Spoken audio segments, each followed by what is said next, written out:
Salut chers amis, moi c'est Robert, votre promoteur. Aujourd'hui nous allons continuer avec notre thème calcul des charges incorporables. Ici nous allons voir notre exercice 2 concernant l'entreprise Joël SA. Donc je vous lis l'exercice directement. Alors on dit l'exercice de l'entreprise Joël Pro SA a enregistré les charges suivantes au cours du mois de juin. Achat de matières premières 1 980 000. Achat non stocké 630 000. Autres charges externes 1 842 000. Charges de personnel 19 800 000. Autres charges de gestion courante 320 000. Charges financières 1 230 000. Charges exceptionnelles 582 000.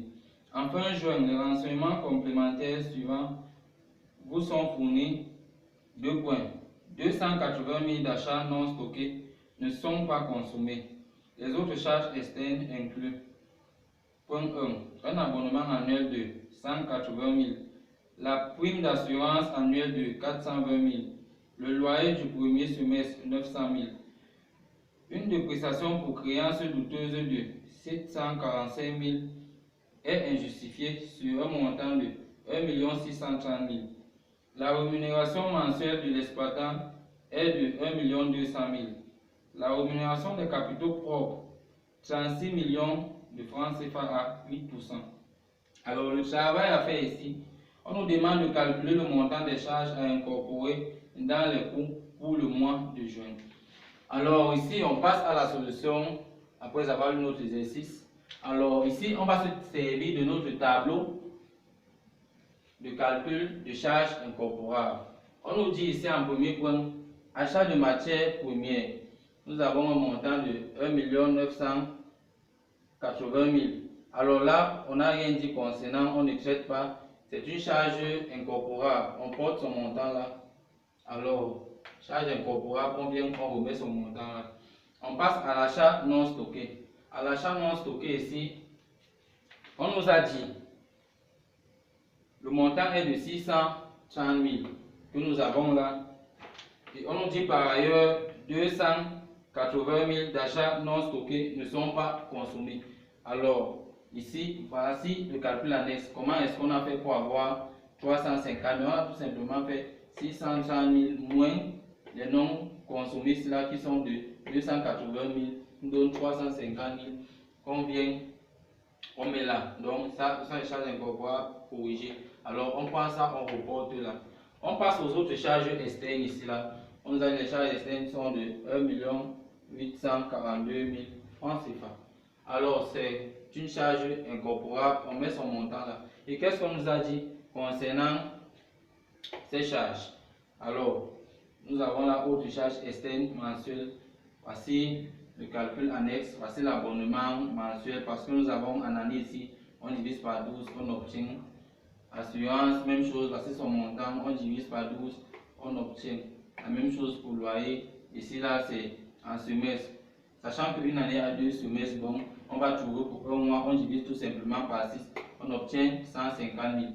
Alors les charges non incorporables ici on va enlever, retrancher. Là on va prendre 180 000 moins 15 000. C'est ça qu'on a fait ici. Plus on prend pour l'autre, on met ainsi de suite. On obtient 1 300 000 qu'on va mettre ici là dans la rubrique de retraitement. Donc ça va venir à moins. Alors là, après corriger, c'est tout simplement la différence. On obtient ici là un montant de 542 000 qu'on va reporter aux charges incorporables. Alors ici on nous a dit charge de personnel, le montant est de 19 800 000. Alors ici c'est une charge incorporable ici qui n'est pas traitée, donc on reporte tout simplement son montant là. Alors on passe ici autre charge de gestion. Ici là on n'a rien dit également, donc c'est une charge incorporable, on porte son montant là qui est de 320 000 qu'on va reporter là également aux charges incorporables. Alors on passe dotation ou dépréciation ici là. Le montant est de 1 630 000. Alors lorsque nous arrivons ici à la rubrique dépréciation concernant nos calculs préliminaires, on nous a dit ici charge de substitution, donc entre parenthèses la créance. Alors on nous a dit ici qu'il y a une créance douteuse. de 745 000 francs CFA. Alors, pour un montant de 1 630 000.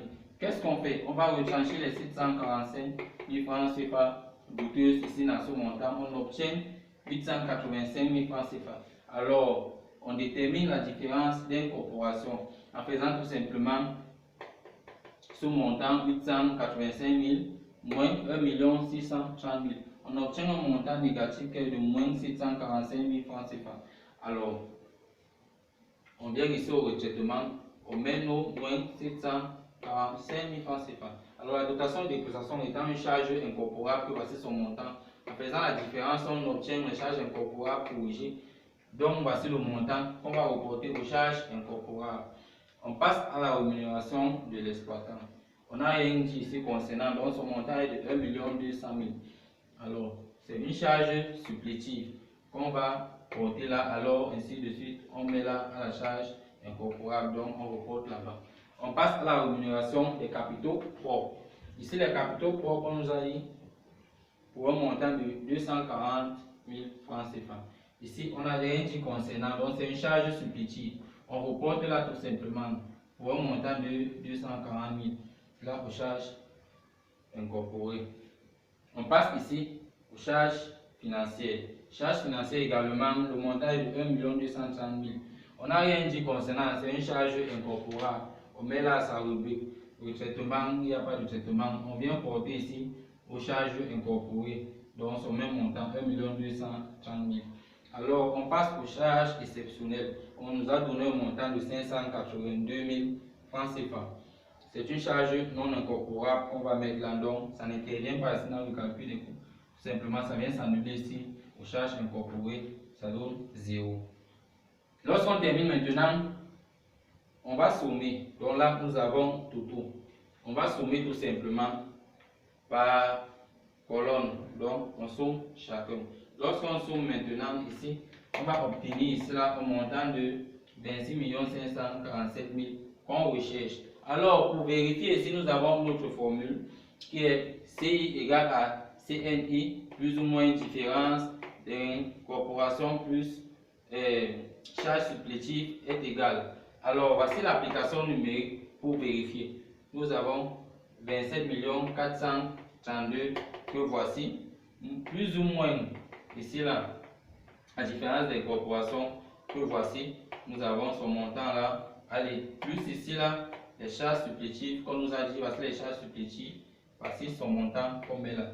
Alors, lorsqu'on applique tout simplement à l'aide de notre calculatrice, on obtient un montant de 26 547 000. C'était tout pour notre cas pratique. Je vous remercie. N'oubliez pas de liker. Moi, c'est Robert, votre promoteur. Que Dieu vous bénisse. Aujourd'hui, nous allons parler de la comptabilité analytique. Ici, là, en thème 2, nous allons voir le traitement des charges incorporables. Alors, nous allons là face à notre tableau qui va nous montrer comment est-ce que nous allons traiter les charges incorporables. Alors, nous passons directement à notre exercice. Les charges indirectes de l'entreprise Joël Pro SA sont reparties comme suite dans la session pour le mois de janvier. Alors là, voici notre tableau. Nous avons là dans cette colonne ici les éléments. De ce côté ici, nous avons les montants. Là, nous avons les centres auxiliaires et là les centres principaux. Nous savons ici que les centres auxiliaires, ça provoque au profit des centres principaux. Là, nous avons les différents pourcentages qui sont là en bleu, partout là. Et là, en rouge, là, ce sont les réponses, donc les montants que nous avons repartis. Nous commençons directement en matériel et fourniture. Nous avons là 20% pour énergie. Alors, nous passons au calcul annexe ici. Le matériel, énergie, qu'est-ce qu'on a fait? On a pris 80 000 fois 20%, nous a donné 16 000. Alors, voici 80%, on a appliqué 20%, ça nous donne 16 000. On fait la même chose pour les autres. Alors, lorsqu'on arrive au service extérieur, on se rend compte que nous sommes là face à des chiffres et non des pourcentages. Alors, ça renvoie tout simplement ici là au partage proportionnel que voici que nous avons démonté ici en calcul annexe pour les services extérieurs. On a tout simplement pris le montant qui est de 1 200 000 divisé par la somme de tout ça pour obtenir le coefficient multiplicateur qui est 120 000. Alors après avoir obtenu le coefficient multiplicateur, sachant que énergie c'est 3, on multiplie tout simplement 120 000 fois 3, ça nous donne 360 000 qu'on vient classer ici. On va faire la même chose pour les autres. Connaissant là le coefficient, on va aussi multiplier là par 2 et là par 5. On passe. nous arrivons aux charges personnalisées. Ici, le montant est de 2 800 000. Alors là, nous avons un cas renvoie ici à 25%. Donc, on va prendre ce montant ici, on va diviser par 4 et là, on obtient 700 000. Là, ce sont les pourcentages. On applique tout simplement 30% là. Et on va faire la même chose pour le reste. On passe aux autres charges ici. Les autres charges ici, là, le montant est de 500 000. Nous sommes également face à un partage proportionnel que voici, nous avons démontré ici. On va diviser par la somme de ça. Donc, apport et atelier sont 3 et 2. On obtient un coefficient multiplicateur qui est de 100. Alors, ayant 100, sachant que apport c'est 3, on multiplie le coefficient par 3. On obtient 300 000. Qu'on va venir placer là, on fait la même chose pour 2. On multiplie le coefficient par 2, on obtient 200 000. On descend. Frais financiers ici sont de 30 000. Alors là, nous avons le pourcentage. On applique 5% là, ça nous donne 1500. Également 1500. Également là, 40% à 30, ça nous donne 12 000. La même chose pour 50%. Dotation aux amortissements, nous avons un montant de 300 000. Là, on a 30% et 70%. On applique 30% là, ça va nous donner 90 000. Et là, le reste, on va appliquer également. On va faire la même chose. On passe aux charges supplétives. 210 000. 210 000, là, à apport, on a 50%, à atelier, on a 50%. Donc, on voit que c'est la moitié pour les deux. Alors, on va appliquer 50% là, on obtient là, et 50% là, on obtient là. C'était tout ce qui était pour nos traitements de charges incorporables. Pour notre thème 2, nous avons vu en exercice. Je vous remercie. Aujourd'hui, nous allons parler de la répartition secondaire. Nous allons voir comment ça se passe à l'aide de notre cas pratique que nous avons là. Alors, je vous lis rapidement. À partir des totaux primaires et des indices et des indications de répartition ci-dessous, procéder à la répartition secondaire. Alors, nous avons là les éléments, là, montant. Là, nous avons les sections auxiliaires, sections principales. Les sections auxiliaires, là sont administration, énergie et entretien. Et là, c'est approvisionnement, atelier et vente qui sont les sections principales. Alors, nous avons là totaux primaire. Nous avons là les différents montants. Là, la répartition secondaire, ici nous avons administration, énergie et entretien. Alors, nous commençons par administration. Administration, nous avons les coefficients. Là, administration donne 1 à énergie, 2 à entretien, 4 à approvisionnement. Là, il n'y a rien et 3 aux ventes. Qu'est-ce qu'on fait? On va prendre tout simplement son montant qui est de 1 million. On va mettre là parce que ça va s'annuler. On divise par tout ça, la somme des coefficients. Lorsqu'on obtient un coefficient multiplicateur auquel on va multiplier par 1, on aura 100. On multiplie par 2, on aura 200 000. En faisant la même chose pour le reste. On passe à énergie. Énergie ici, son montant ici est de 2 600 000. Comment est-ce qu'on a fait pour obtenir 2 600 000? Tout simplement parce que l'énergie a reçu 100 000 de l'administration. Il a donné un montant de 2 600 000. On a mis là, ça va s'annuler là. Alors, c'est 2 600 000, on va repartir ça là par la suite. Là, nous avons 10% pour entretien. On applique 10%, ça donne 260 000. On fait la même chose pour les sections principales, donc approvisionnement, atelier et vente. On applique tout simplement le pourcentage. On passe à entretien. Entretien également, nous sommes face à des coefficients 2, 3 et 5. Alors, on somme tout simplement. Là, on va trouver la somme divisée par ce montant-ci. On a fait comment pour avoir ce montant-ci? Tout simplement parce que là, entretien a reçu de la part de l'administration et énergie d'un montant de 200 000 et 260 000. Ce qui lui donne un montant de 8 460 000. Alors, lorsqu'on a 8 460 000, en faisant diviser par la somme, après on va obtenir notre coefficient qu'on va multiplier par 2 pour obtenir ce montant. Et là, ainsi de suite. Alors, lorsqu'on finit maintenant, le principe voudrait qu'on somme tout simplement par colonne. On commence par les sections auxiliaires, on a dit qu'on s'annule au profit des sections principales. C'est pour ça que nous voyons aussi là c'est 0, là c'est 0, là c'est 0. Maintenant, nous passons aux sections principales. Nous avons approvisionnement.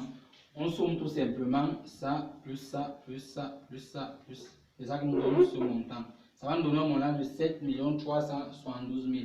Également pour atelier, on va prendre ce montant, ça, plus ça, ça nous donne 9 578 000. Également, on fait la même chose pour les ventes. On va sommer ça, plus ça, plus ça, plus ça. Ça nous donne un montant de 12 50 000. C'était tout ce qui était pour notre répartition secondaire. Je vous remercie. Moi, c'est Robert. N'oubliez pas de liker. Merci. Ce que nous allons voir aujourd'hui, c'est la répartition des secteurs. Alors c'est quoi ici? Au niveau des centres auxiliaires, nous avons gestion du matériel, gestion d'entretien. Avec du réciproquement, il se donne. La gestion du matériel, il va recevoir 40% ici d'entretien. Et là-bas, la même chose, gestion du matériel va donner 10% d'entretien. Alors je vous lis notre cas pratique que voici l'entreprise Joël SA. Vous communiquez l'extrait suivant du tableau des charges indirectes. Alors voici, nous avons les éléments ici, la répartition primaire. En répartition secondaire, nous avons gestion du matériel et entretien, comme je vous ai expliqué ici tout à l'heure. Alors nous passons directement. Nous devons déterminer le montant à repartir de chaque centre. Étant donné qu'ici, il n'y a rien, pareil là et là. Donc en rouge là, ce sont les réponses. Nous avons procédé comment? On a d'abord nommé les inconnus. Alors on va dire soit X, le total secondaire de gestion du matériel, Y, le total secondaire d'entretien. Nous avons le système suivant. Alors on pose notre système là après avoir nommé. On va dire, sachant ici là que X c'est gestion du matériel que voici là, est égal à 6 millions plus 40% de Y qui est entretien qui lui a donné, qui est là, voici Y, là, entretien. Alors, nous passons au 2. Y est égal à 18 millions plus 10x, donc 10% X. C'est là. Voilà, nous avons maintenant notre système. Maintenant, donc, alors, qu'est-ce qu'on fait? Nous allons remplacer X dans 2 par son expression pour, là, nous avons, pour trouver Y. Là, maintenant, nous avons Y est égal, là, 18 millions plus 10% ici, là, c'est en valeur décimale 0,1 entre parenthèses. Donc, on met la valeur de X ici. Et voici X. Donc, 6 millions plus 0,4 Y. Alors, lorsqu'on résout ici, on va multiplier là-dedans, tout en sachant que la multiplication est prioritaire. On va multiplier là à l'intérieur. Alors, voilà ce qu'on va obtenir. On va sommer là et envoyer Y de l'autre côté. Lorsqu'il sort, il devient négatif. Là, on sait qu'on a 1. On va faire 1 moins 0,04. On va obtenir 0,96 qui est égal à 18 600 000. Là, maintenant, on va balancer là-bas. On va faire Y est égal à 18 600 000 divisé par 0,96. Alors, Y nous donne 19 375 000. Alors, lorsqu'on a Y, on remplace tout simplement Y dans 1 que nous avons ici. Lorsqu'on remplace ici, nous obtenons quoi? Voilà ce que nous obtenons, 6 millions plus 0,4 entre parenthèses, la valeur de Y qui est 19 375 000. Maintenant, on résout tout simplement. Quand on multiplie là, parce que la multiplication est prioritaire, on va multiplier, en plus additionner. On va obtenir 13 750 000 pour X. Alors, après la résolution du système, nous avons X égale à 13 750 000, Y 19 375 000. Et la répartition se fait comme précédemment. Alors, je vous explique ici dedans. Voici la valeur de X que nous avons mis là et la valeur de Y que nous avons mis là. Alors là, on a 40% de Y qui est là. 40% de Y. Alors, qu'est-ce qu'on va faire? On va appliquer tout simplement les 40% dans 19 375 000 qui va nous donner 7 750 000. Pareil à 10%, on va appliquer ça là. Ça va nous donner 1 375 000. Alors, lorsqu'on finit, on va sommer ces deux-là, moins les 13 750 000, ça va s'annuler. La même chose, on va faire ça plus ça, moins ça. Alors, chers amis, c'était tout pour la répartition réciproque. N'oubliez pas de liker. Moi, c'est Robert, votre promoteur. Merci. Aujourd'hui, nous allons parler du coût d'achat. Alors, pour déterminer le coût d'achat, nous allons passer par notre tableau de répartition des charges indirectes. Devant notre tableau, nous sommes face à un cas pratique que je vous lis directement. Monsieur Théman a créé à Douala une boulangerie-pâtisserie.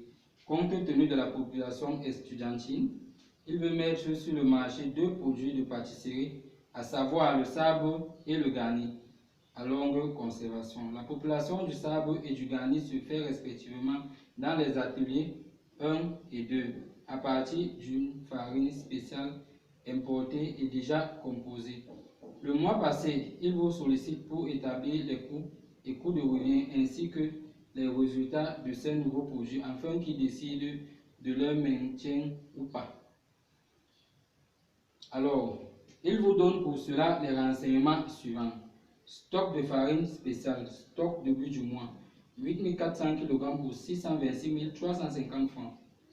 Stock fin du mois, 7600. Stock du sabre et du garni au début du mois.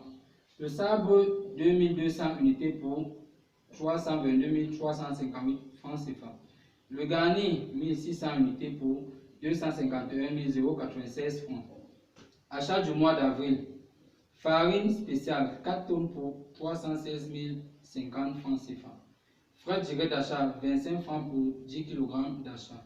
Charge directe, atelier 1, 1200 heures à 78 francs l'heure. Atelier 2, 840 heures à 82,5 francs l'heure. Charge directe de production, 430 000 francs CFA, à affecter proportionnellement aux quantités produites. La consommation de la période est repartie entre le sable et le garni, proportionnel au nombre 3 et 5. La production du mois, le sabre 2400 unités, le garni 1900 unités. Vente du mois, le sabre 4500 unités au prix unitaire de 350 francs, le garni 3500 unités au prix unitaire de 300 francs CFA. La farine spéciale est valorisée par la méthode du coût moyen unitaire pondéré. Le sabre et le garni sont valorisés par la méthode de premier entrée, premier sorti, entre parenthèses PEPS. Alors, travail à faire à l'aide des informations contenues en annexe 1. Achevez le tableau de répartition des charges indirectes en annexe 2.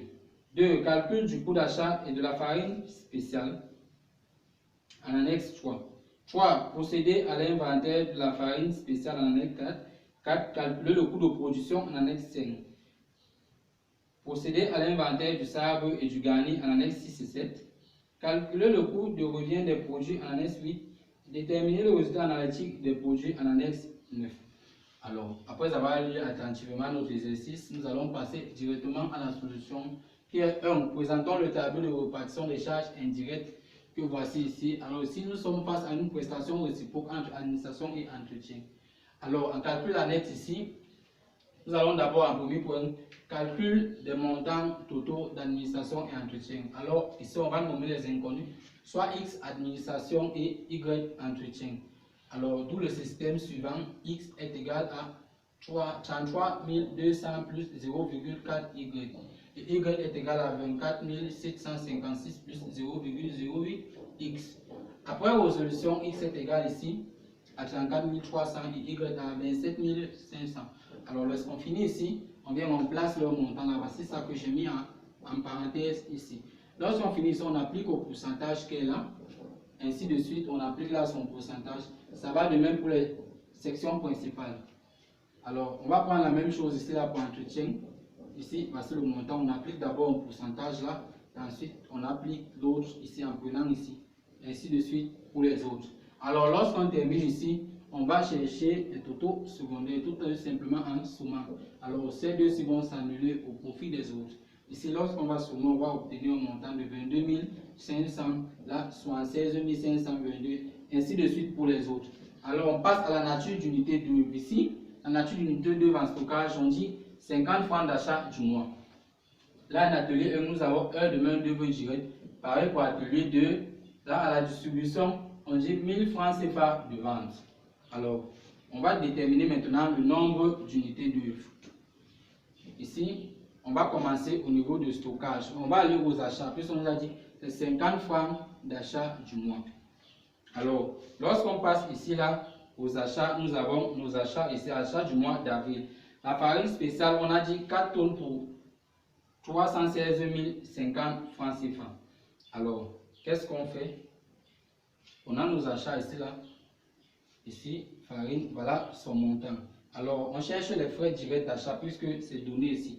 On dit les frais directs d'achat, 25 francs pour 10 kg d'achat. Alors, on va d'abord chercher pour 25 francs concernant les 4000 kg parce qu'on a converti une tonne. Une tonne est égale à 1000 kg multiplié par 4 tonnes qui va donner 4000 kg. Alors, lorsqu'on finit, on multiplie par 25, on divise par 10. Ici, pour avoir les frais directs d'achat qui sont de 10 000 francs CFA, auxquels on va ajouter ici à 316 050. Lorsqu'on va additionner ces deux, ça va nous donner un montant de 326 050. Alors, lorsqu'on termine ici, on va venir maintenant chercher les 50 francs d'achat du mois pour le stockage concernant le nombre d'unités d'œuvre, tout simplement en divisant.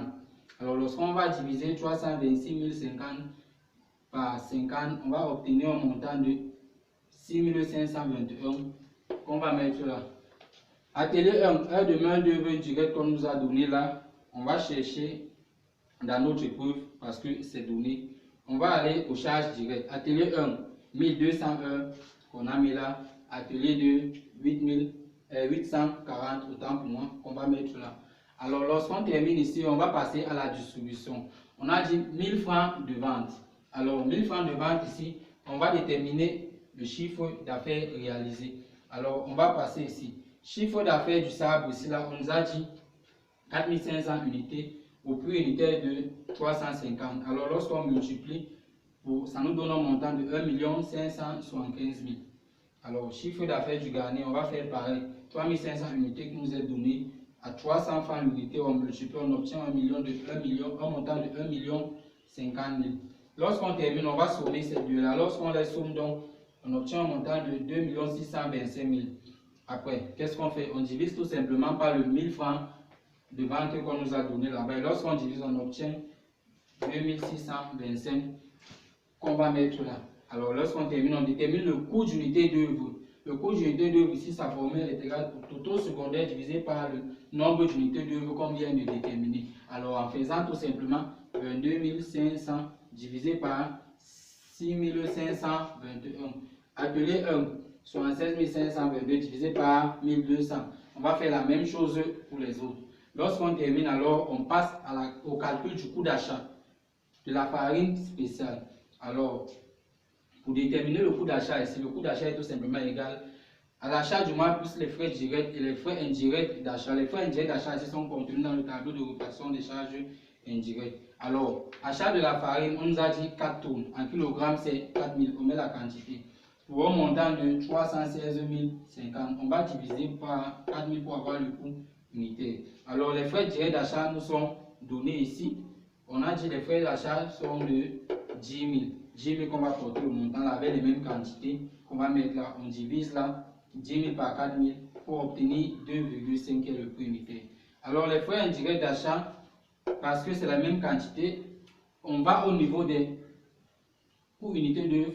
On va à la rubrique de stockage parce que ça concerne les achats. On va prendre 3,45. Donc, on va faire 4000 fois 3,45. Ce qui va nous donner un montant de 13 800. Lorsqu'on finit donc, on somme cette partie des montants divisé par 4000. Alors, 339 850 divisé par 4000. Notre coût d'unité d'œuvre, notre coût ici, parce que ça qu'on cherche ici, c'est 84,96. Alors, voici notre coût d'achat ici qu'on a déterminé.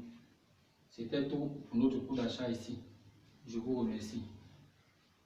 Après avoir déterminé le coût d'achat de la farine spéciale ici, nous déterminons le compte d'inventaire du coût d'achat. Alors, notre tableau de compte d'inventaire se présente comme suit. Donc, c'est scindé en deux. Nous avons là une partie débit, une partie crédit. Alors, ici, le total débit égale au total crédit. Les éléments ici, ici, nous avons le stock initial, l'achat, la conso et le stock final. De ce côté, nous avons les quantités, le prix unitaire et le montant. Le stock initial ici là, nous est donné. On a dit le stock ici de la farine spéciale, le stock début du mois. 8 400 kg pour 626 350. On a 626 350 qu'on va diviser par la quantité qui est là. Ça nous donne un prix unitaire de 74,57. Alors, lorsqu'on finit ici, on met les achats. Les achats, c'est le coût d'achat. Donc, on reporte tout simplement tout ceci. C'est ça qu'on vient, on met là. Lorsqu'on finit maintenant, on somme. Ici, là, c'est valorisé au coût moyen unitaire pondéré. C'est nous est dit ici, là, dans l'épreuve. On dit ici, la farine est valorisée par la méthode du coût moyen unitaire pondéré. Alors, c'est pour ça que nous allons sommer ici. Et sommer là. Ensuite, on va diviser le montant par les quantités. C'est qu'on nous dit 77,92. Alors, la consommation ici, on nous a dit, nous avons un stock initial de 8 400 et un stock final de 7 600. C'est donné dans l'épreuve. Alors, pour déterminer la consommation ici, là, on va faire le stock initial plus achat moins le stock final. Connaissant le stock initial qui est 8 400, l'achat qui est de 1000, moins 7400. Alors, connaissant ici le stock initial qui est de 8400, l'achat qui est de 4000 moins 7600 qui est le stock final, on obtient une consommation de 4800 comme est là. Alors, c'est valorisé au point interpondéré, donc c'est-à-dire ça va sortir ici à ce prix que voici, ça va sortir à 77,92. Alors, lorsqu'on multiplie, on obtient un montant de 314 016 francs. Alors, le stock final ici là, c'est de 7600. Ça sort au même prix unité que voici. Lorsqu'on multiplie, on obtient 592 184. Alors, lorsqu'on finit, on somme le montant. Et là, nous avons les quantités. Et lorsqu'on regarde, ceci doit être égal à ça. Pareil pour les quantités. Alors, c'était tout pour notre compte d'inventaire du coût d'achat. Alors, lorsque nous avons terminé avec notre compte d'inventaire, nous passons au coût de production des produits qui sont le sable et le garni. Alors, nous commençons par le sable. Les éléments qui vont entrer ici dans le calcul du coût de production sont, nous avons les consommations, les charges directes de production et les charges indirectes de production. Alors, à la consommation ici, on nous dit dans la rubrique, la consommation de la période est répartie entre le sable et le garni, proportionnelle au nombre 3 et 2. Alors ici, nous sommes face à un calcul proportionnel. En calcul annexe, les quantités de farine consommées pour chaque produit. Là, pour le sable, nous avons ici 4800. Parce que les consommations ici 4800 divisé par 5, qui est 5 tout simplement la somme de 3 et 2. Alors lorsqu'on divise, on obtient un coefficient multiplicateur auquel on va multiplier par 3 pour le sable. Et on va obtenir un montant de 288. Alors pour le sable, on va faire la consommation divisée par 5 qui est la somme de 3 et 2. Alors lorsqu'on divise, on obtient un coefficient auquel on va multiplier par 3 pour une quantité de 2880 kg. On va venir mettre ici et ça va sortir au prix unitaire de la consommation que voici. Alors lorsqu'on multiplie, on obtient un montant de 224 410. Lorsqu'on finit, on passe aux charges directes. Les charges directes ici là nous sont données ici. On dit charge directe de production 430 000 à affecter proportionnellement aux quantités produites. Alors, montant des charges directes, là pour le sable, nous avons 430 000. Lorsqu'on somme les quantités produites entre le sable et le garni, on obtient 4300. Quand on va diviser, on aura notre coefficient auquel on va multiplier par 2400, qui est la quantité produite du sable. On va obtenir un montant de 240 000 francs CFA. Alors, c'est ça que nous allons prendre et venir mettre ici. Lorsqu'on divise, on détermine le prix unitaire qui est de 100. Lorsqu'on finit, on va prendre l'atelier qui est une charge directe qui nous est donnée dans l'exercice. Atelier 1, parce que c'est là-bas qu'est produit le sable en atelier 1. On va prendre 1200 heures, que voici. On nous a dit à 78 francs l'heure. On multiplie tout simplement, on obtient 93 600. Alors lorsqu'on termine ici, on ajoute les charges indirectes qui sont prises dans le tableau de répartition des charges indirectes à la rubrique atelier 1 que voici, puisque c'est là-bas qui produit toujours notre sable. Alors on va prendre 1200 fois 63,76. Ça nous donne un montant de 76 522. Alors lorsqu'on finit ici, on somme tous ces montants-là. Ça va nous donner 634 532 divisé par 2400, qui est la quantité produite du sable. Alors, on obtient notre coût, qui est le coût de production pour le sable.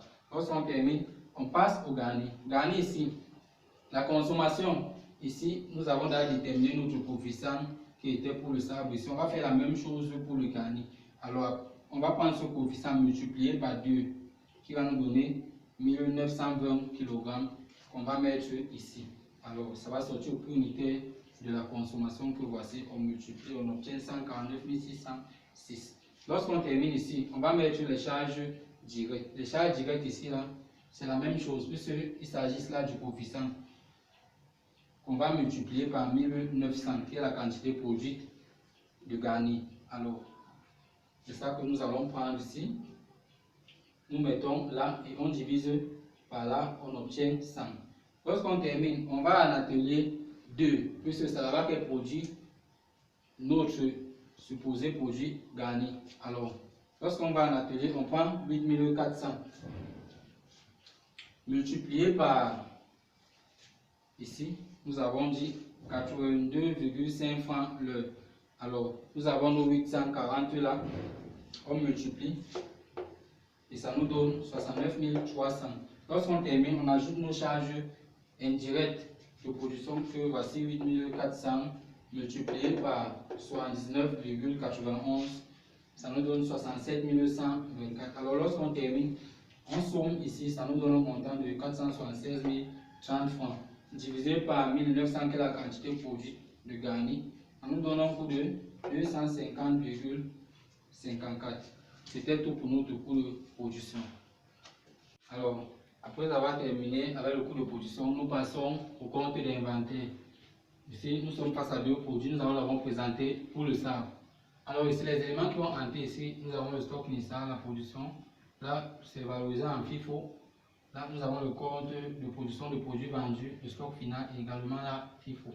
Alors ici, le stock initial nous est donné ici, on a dit le stock initial de 2200 unités pour 322 358 francs CFA. Que voici, on divise par là pour avoir le PU. Alors la production, on va prendre la production ici là pour le sable, on recopie tout simplement, on vient, on met là. Alors FIFO ici, on reporte ces deux éléments là, qui sont le stock initial et la production, on met là. Alors ici, on dit compte de production de produits vendus ici. On nous a dit la vente du mois, le sable 4500 unités au prix unitaire de 350 francs CFA. Alors ici, on va s'intéresser à la quantité qui est 4500. Alors, on va d'abord épuiser le premier lot ici là qui est 2200 au prix unitaire de 146,53 pour un montant de 322 358. Alors, le reste, on va retirer ça ici là dans le deuxième lot. Alors, nous aurons le reste qui est 2300 multiplié par 264,39 pour un montant de 608 097. Alors, lorsqu'on termine ici, on détermine notre stock final en faisant tout simplement 2400 moins 2300, on a 100 multiplié par le PU qui est 264,39 pour un montant de 26 439. Alors, ici, compte tenu que total début d'être égal au total crédit, donc nous sommes dans le compte d'inventaire, on reporte seulement ça. On met là. Lorsqu'on termine ici, on passe pour garni. Garni, on a donné le stock initial qui est de 1600 unités. Alors, pour un montant de 251 096 francs. Que voici, on divise pour avoir le PE. À la production, on prend la production de garni, on vient, on reporte là.